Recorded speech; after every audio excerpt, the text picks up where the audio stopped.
Ma Deuce, the Browning 50 caliber machine gun, the 50 cal, the 50, the M2 machine gun, the M3, the M85, twin 50s, quad 50s, 650s, and whatever that is.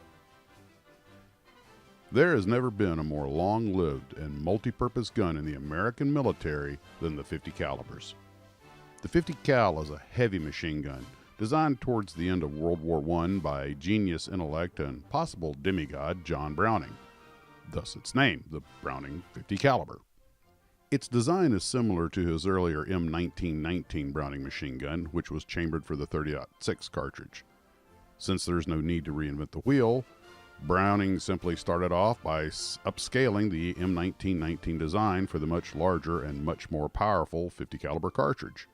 The round was developed alongside the gun, ergo it takes its name from the gun itself, BMG standing for Browning Machine Gun, ergo 50 BMG.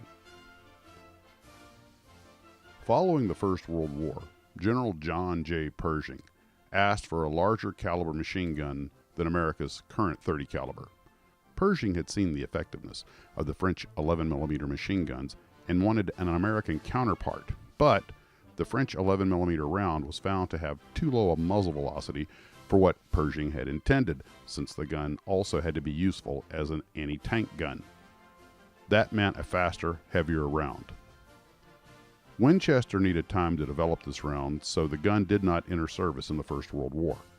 In fact, while it was being developed, some German T-Gewehr 1918 anti-tank rifles and ammunition were captured. These rounds were closer to what Pershing actually wanted. John Browning and Fred Moore finally developed a water-cooled machine gun designated as the M1921. An air-cooled aircraft version was also made the same year. These guns were only used experimentally from 1921 until 1937. But in 1921, a heavy barrel model was considered for ground vehicles. John Browning died in 1926, but development continued without him. Eventually, a heavy-barreled unit without a water jacket was perfected for ground troops and ground vehicles. This became the venerated M2 or Ma Deuce and was adopted by the Army in 1933.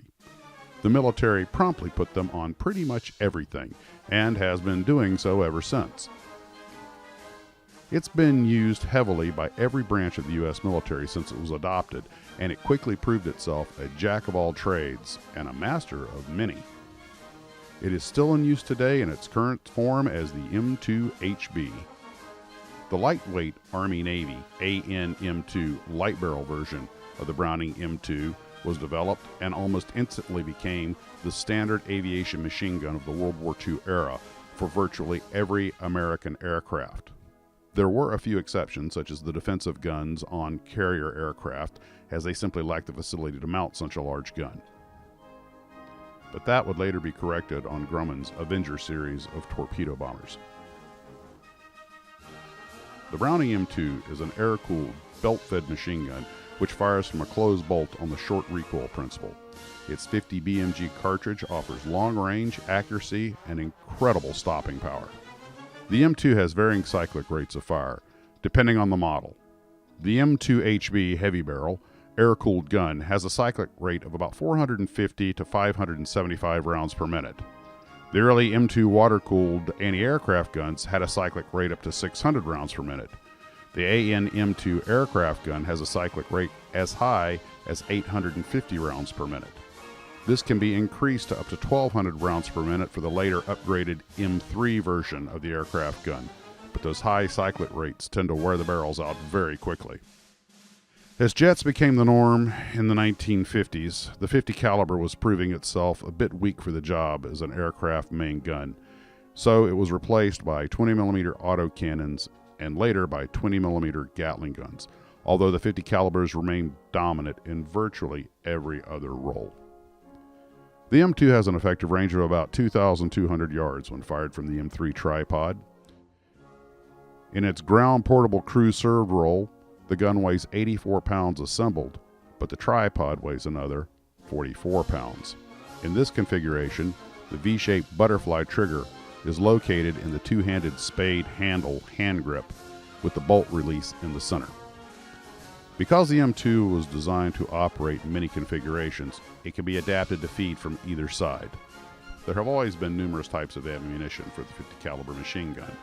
Current ammunition types include the M33 ball for personnel and light material targets, the M17 tracer round, the M8 armor-piercing incendiary, and the M20 armor-piercing incendiary tracer.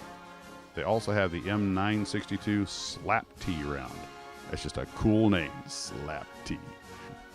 That designation stands for Sabot Light Armor Penetrator Incendiary, and that bad boy can perforate almost 1.5 inches of steel at 500 meters. Of course, when firing blanks, the 50 caliber does need a very large external blank firing adapter, which is what you often see when the gun is on training missions. So the roles of the gun are many: a medium infantry support weapon, a light anti-aircraft gun, a primary or secondary weapon on armored vehicles, primary or secondary weapons on naval patrol boats. 50 calibers are used for spotting for the primary weapon on armored fighting vehicles. They're used as secondary level anti-boat defense on large naval vessels. They're still used as a coaxial gun on some tanks. And of course in the past as the primary gun for aircraft, both fixed in the wings and in the flexible turrets. Of course, that's when they're just not hanging them out the side of the plane. Simply put, the Ma Deuce is the master of the battlefield. Countless other countries have adopted the 50 caliber, and the Russians have even developed their own version. And they pretty much use it the same way we do. The Ma Deuce, queen of the battlefield, is over 80 years old and still looking as sexy as ever. The 50 BMG round is almost a century old, and it isn't going anywhere because it's everywhere. This is Captain Max, Fun with Guns. Hope you've enjoyed, and be safe.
Stand by! Contact! Contact! Contact!